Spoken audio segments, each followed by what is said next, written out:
About 2 years ago, I discovered a game called Criminality. Yeah, biggest regret of my life. At first, I didn't enjoy or get it. Found the game extremely boring and repetitive.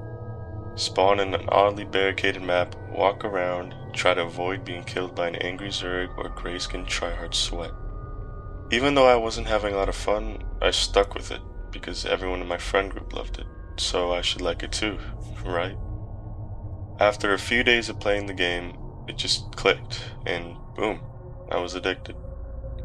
Each day, I spent more and more time playing, and when I wasn't playing, I was on YouTube watching criminality montages, on Twitch watching Tip12 play criminality, or on Discord chatting about criminality.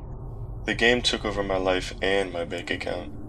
Well, I say bank account, but that didn't last long, as my funds ran out rather quickly. Then all I had were my credit cards that funded my addiction. You might be asking, criminality is free to play. What are you talking about? Well, to play the game, it is free. But at the time, in order to unlock special armory weapons, you had to buy the Armor Game Pass. So of course, I bought it, along with tons of in-game criminality cash to fuel my addiction of buying full kits. I was spending money on a lot of crim cash, because I wasn't the best at the game, so I would tend to lose full kits quite a lot to the usual sweats or zergs. Full kits made me feel cool, and I didn't feel cool in real life, so this was a welcome change. I also made a criminality clan that quickly rose to 100 members. I was treated with respect, which is something that I didn't have in real life. I eventually dropped out of college and quit my part-time job to give myself 100% to criminality. Potentially make YouTube videos on it or stream. The real world ceased to exist, in my mind at least. A gamer named vRedboy became a member of my clan called ZMFT. We started to play criminality together on a daily basis. RB, as I called him for short, was an odd fellow, but a very good player who was false banned in the past, so I looked past the odd stuff. There were times where he wouldn't talk at all or would just breathe heavily. When he did talk, he sounded like he was using one of those anonymous filters to disguise his voice. Like I said, he was odd, but he was really good, so that didn't matter to me. One night, about 2 weeks after he joined ZMFT, he said he was going to leave the clan. I was shocked. I didn't want it to happen. He helped us get a lot of bounties and even win some gang wars. I asked him what game he was migrating to. He asked if I was familiar with the deep web. I told him I was, as far as knowing what it was, but I had never accessed it. He told me that there was a hacked criminality client that was being played on the deep web. It was called Bestiality. I immediately was thinking, bullcrap, but RB never joked about anything. He told me that the core gameplay was the same, but the game was darker and much more macabre, as in, well, evil. Sector 07 was laid out the same, but he told me the location callout names weren't the same as in regular criminality. They were all more sinister aesthetically. I was honestly shocked by some of the names. Instead of motel, it was called Gropetel. Warehouse was called Slaughterhouse, Vibin was called Suffering, and Tower was called the White Power. I won't list the other callouts because they're a lot worse, but you get the idea. The water in sewers was of course blood according to RB. He even said that the random avatar outfits and names were very disturbing. He even mentioned he got a random avatar and name one time that went perfectly with his name, vRedboy. He said the avatar had a pentagram on the back with an orphan child covered in blood. He said the front of the shirt consisted of a gruesome image involving sexual activities, which I would not like to explain further.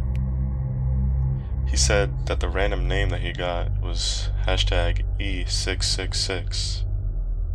He said that the emo pack was different in Bestiality compared to normal criminality.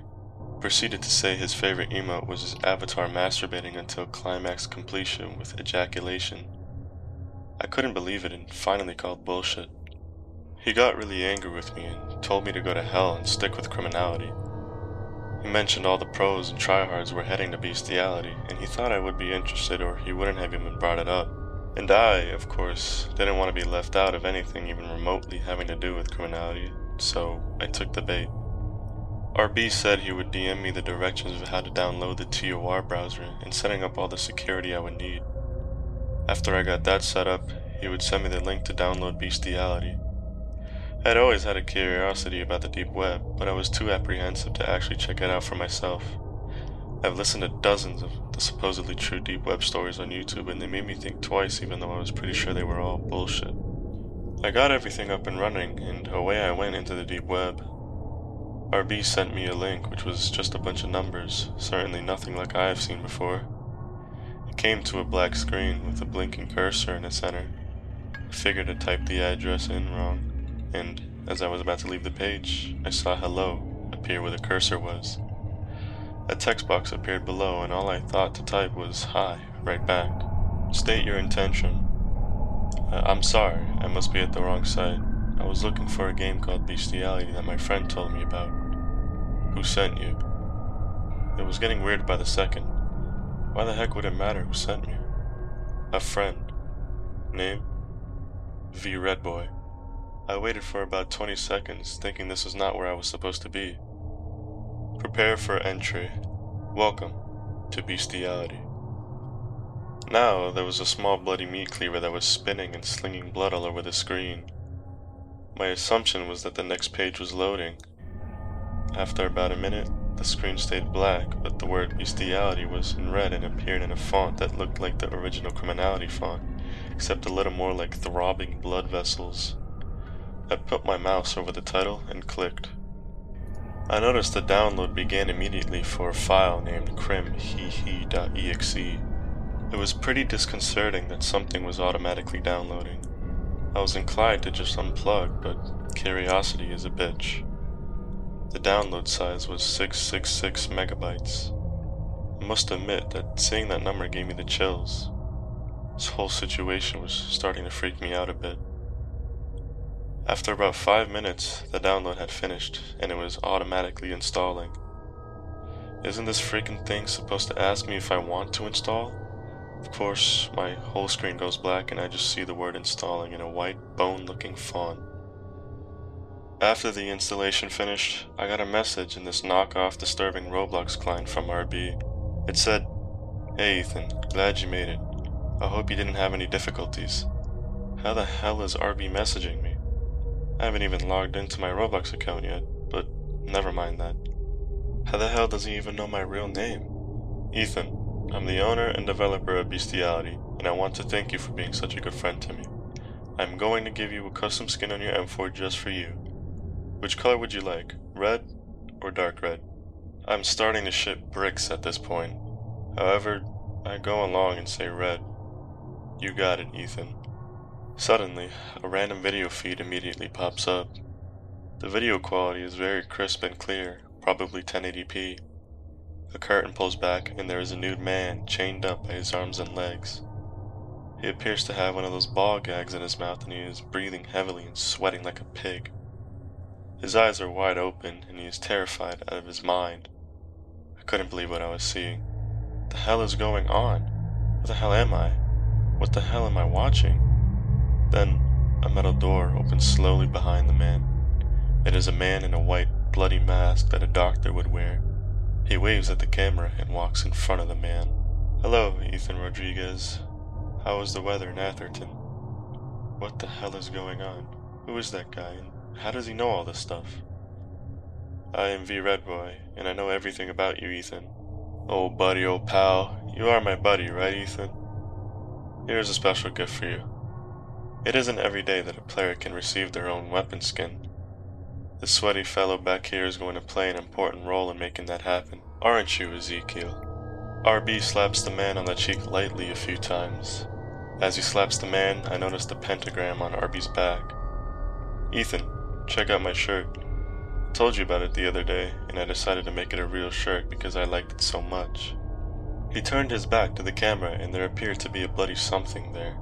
Then I remembered what he mentioned in our chat earlier. It couldn't be. He backed up towards the camera to give me a closer look, and it appeared to be an orphan. Was it real? I hope to God not, but it was pretty damn convincing.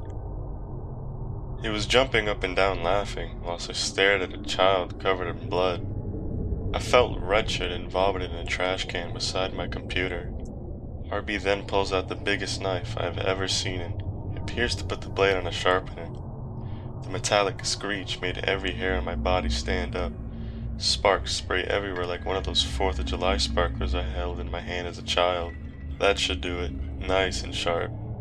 Creating a new weapon skin for our players requires a sharp knife, and if you're going to do something, you do it right. That's what my father used to say. RB walks over to the squirming man and proceeds to cut at the top of the forehead at the hairline.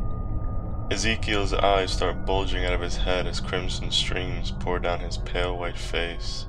The ball gag pops out of his mouth and he screams in agony as RB peels his skin off of his face. After the face is peeled off, RB places it over his face and sticks his tongue into the mouth and jumps up and down. How does this look, Ethan? Is this what you were envisioning? Will this make your M4 skin high demand? The faceless man began convulsing and his screams sounded completely different than before. This had to be a nightmare. This can't be real what I am witnessing. I'm calling the police. Ethan, I figured there was a high possibility that you might say that. Here's the situation, my friend. We are going to finish up with our friend Ezekiel here in a bit. What that means is that I need another guy for the next player that wants an M4 skin. I've located and sent some of my associates to get my next skin. You actually know this guy.